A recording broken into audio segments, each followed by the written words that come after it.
আসসালামু আলাইকুম প্রিয় শিক্ষার্থীবৃন্দ, আজকে ক্লাস হবে অনার্স চতুর্থ বর্ষ বিক্রিয়ার কৌশল।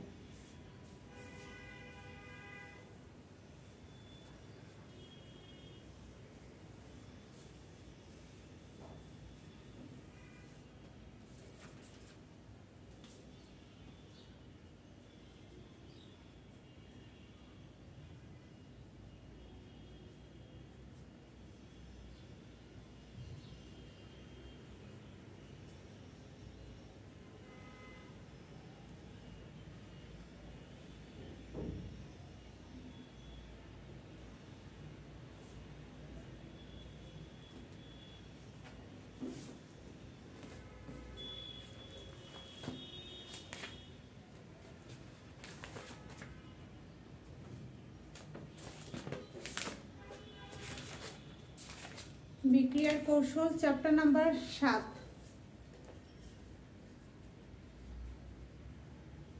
Class number 2। এর আগে একটা ক্লাস হয়েছে, তো এটা হচ্ছে ক্লাস 2। আজকে ক্লাসে আমরা দুইটা প্রশ্ন সলভ করব। দুইটা হচ্ছে সিমিলার প্রশ্ন, যার কারণে আমরা এই দুইটা প্রশ্ন সলভ করব। তো ফার্স্ট প্রশ্ন হচ্ছে একটি একান্তরিত ডাইন যৌগের তাপীয় আলোক রাসায়নিক চক্রায়ন বর্ণনা করো।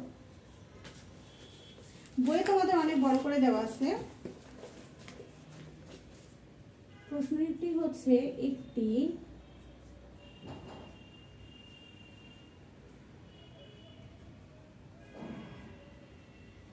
একান্তরিত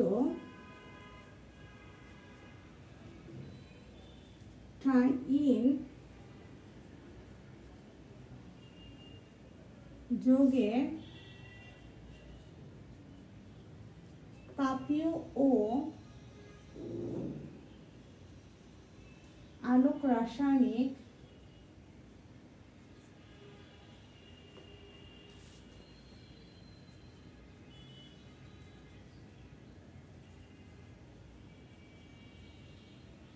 বর্ণনা করো।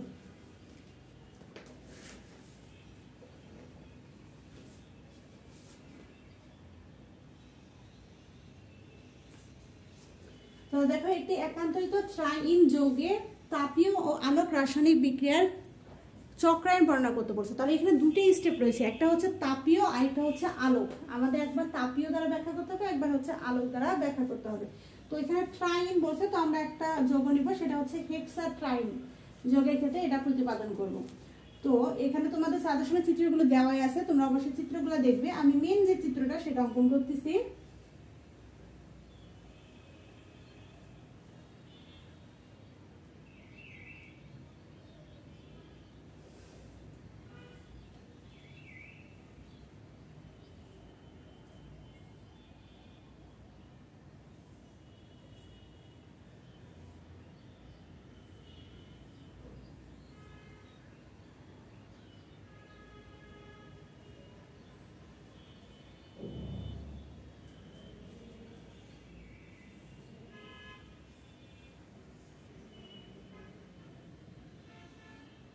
তো এরকম চিত্র দেওয়া আছে, যে এখানে হচ্ছে 1, এটা হচ্ছে 2,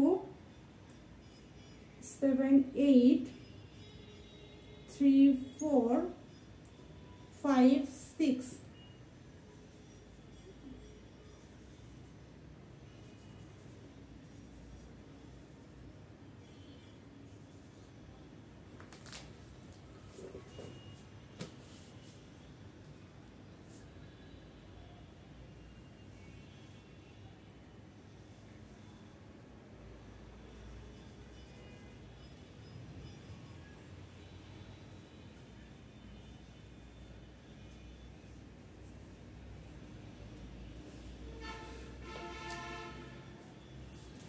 এই প্রশ্নের জন্য চিত্রগুলো কিন্তু মাস্ট বি অঙ্কন করতে হবে তোমাদের।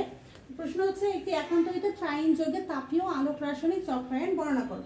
তো আমরা চিত্রের গঠনে দেখতে পাচ্ছি যে চক্রায়নে 1 নম্বর কার্বন এবং 7 নম্বর কার্বন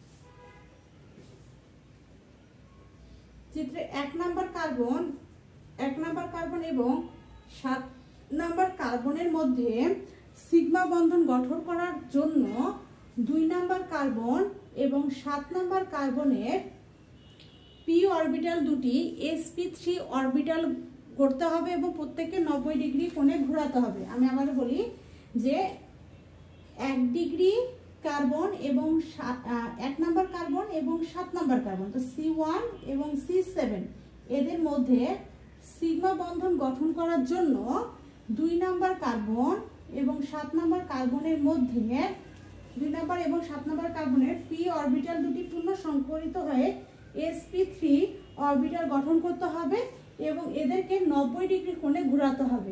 যদি আমরা 2 ডিগ্রি এবং 2 নম্বর কার্বন এবং 7 নম্বর কার্বনটাকে 90 ডিগ্রি ঘোরাতে পারি এবং এদের মধ্যে sp3 সংকরণ ঘটাতে পারি, তবে 1 নম্বর এবং 7 নম্বর কার্বনের মধ্যে সিগমা বন্ধন গঠন হবে। তো এই যে আমরা সিগমা বন্ধন গঠন করলাম, এই সিগমা বন্ধন গঠন করার জন্য যে 90 ডিগ্রি ঘোরাবো, এই 90 ডিগ্রি ঘোরানোর সময় 2 ধরনের ঘূর্ণন দেখা যাবে। একটাকে বলা হবে, একটার নাম হচ্ছে কনরোটেটরি, আরেকটার নাম হচ্ছে ডিসরোটেটরি।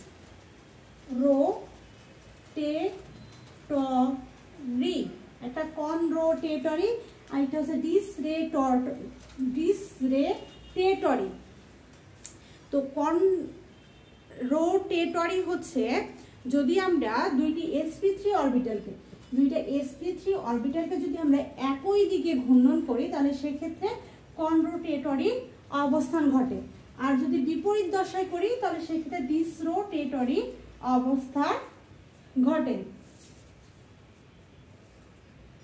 তাহলে দেখো, ফার্স্ট কথা হচ্ছে যদি আমরা একটা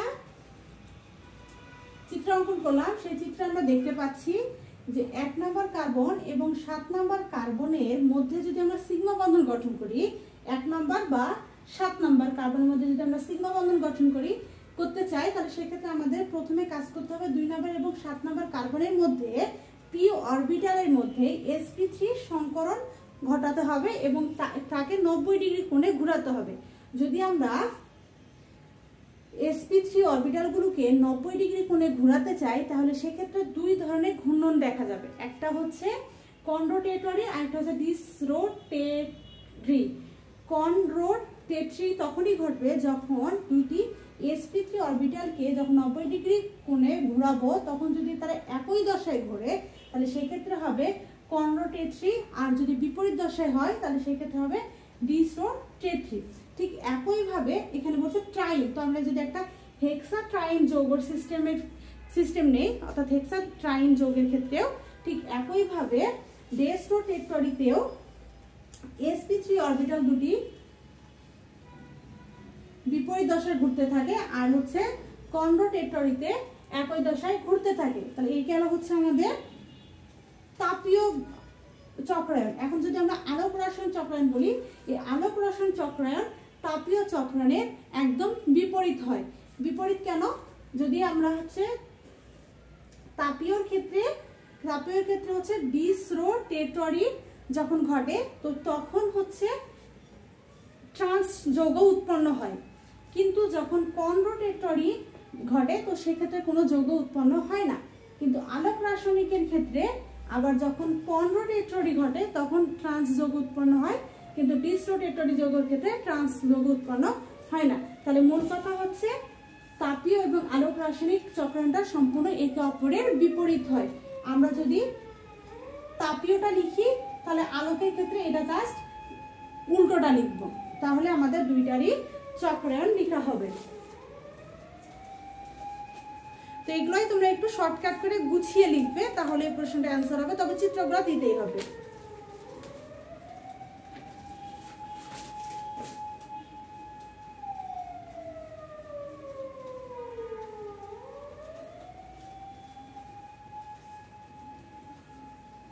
এরপর 2 নম্বর প্রশ্ন।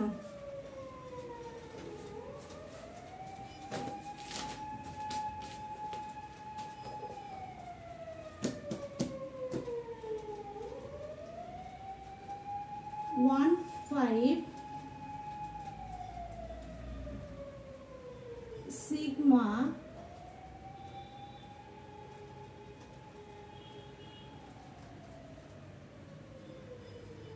ট্রপিক বিক্রিয়া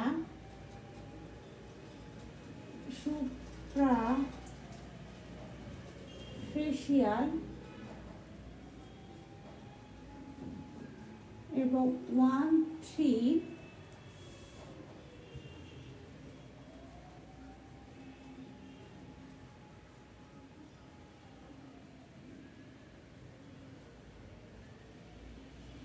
বিক্রিয়া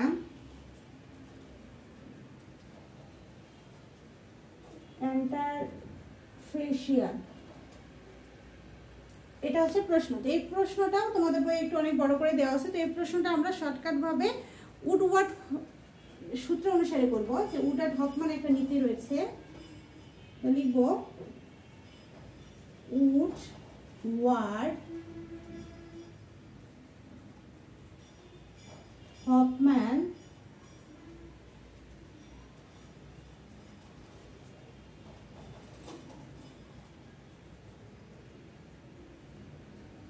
তত্ত্ব অনুসারে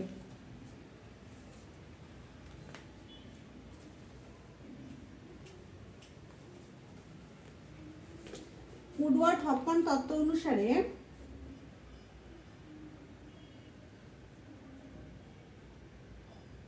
স্থানান্তর অর্থাৎ ইমিগ্রেশন গ্রুপ আর কি, গ্রুপ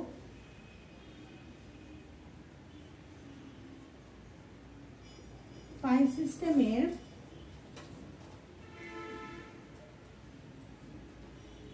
আসল ফেজ এর উপরে থাকে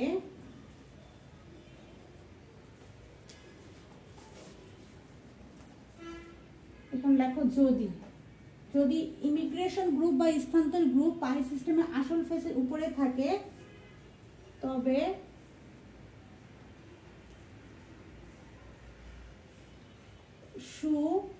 সুপ্রাফেশিয়াল এবং যদি স্থানান্তর গ্রুপ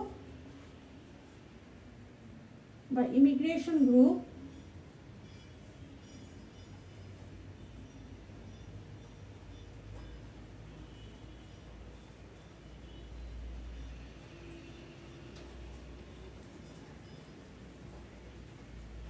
পাই সিস্টেমের আসল ফেজ এর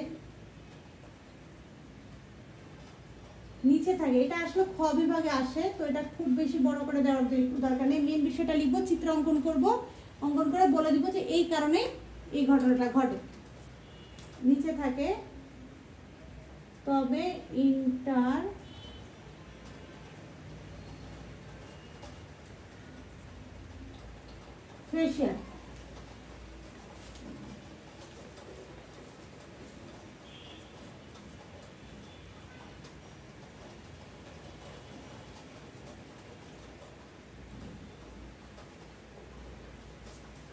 প্রশ্ন বলছে যে 1-5 সিগমাটিং বিক্রিয়া সুপ্রেশিয়াল এবং 1-3 সিগমাটিং বিক্রিয়া ইন্টারফেশিয়াল।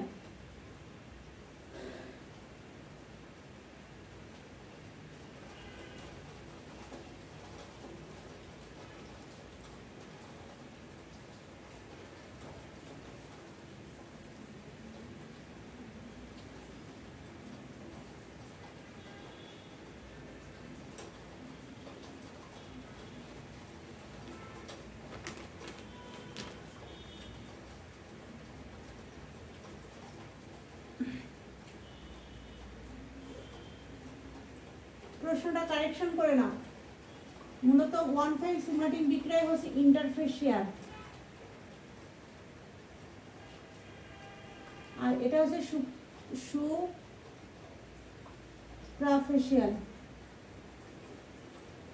সুপ্রাফেশিয়াল।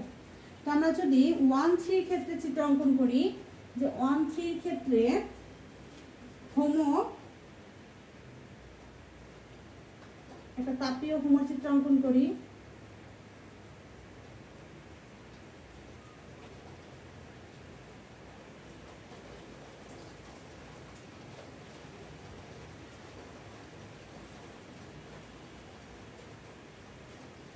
এটা হচ্ছে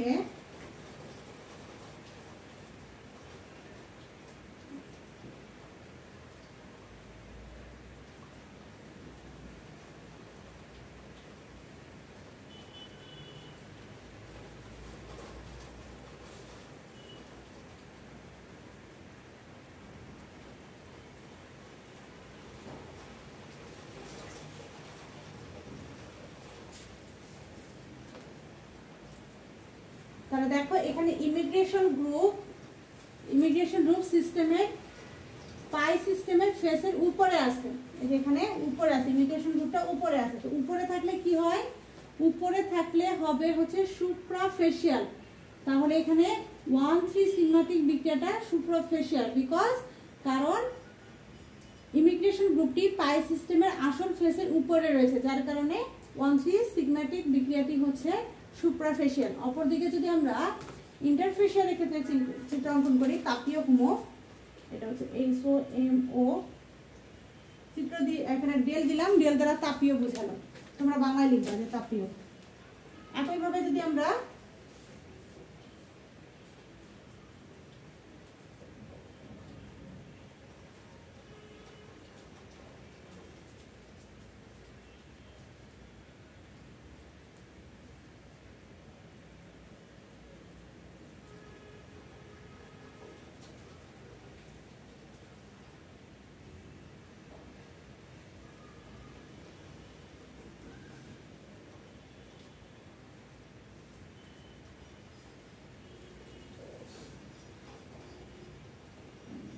তাহলে এক্ষেত্রে ইমিগ্রেশন চিহ্নটা আসবে নিচের দিকে,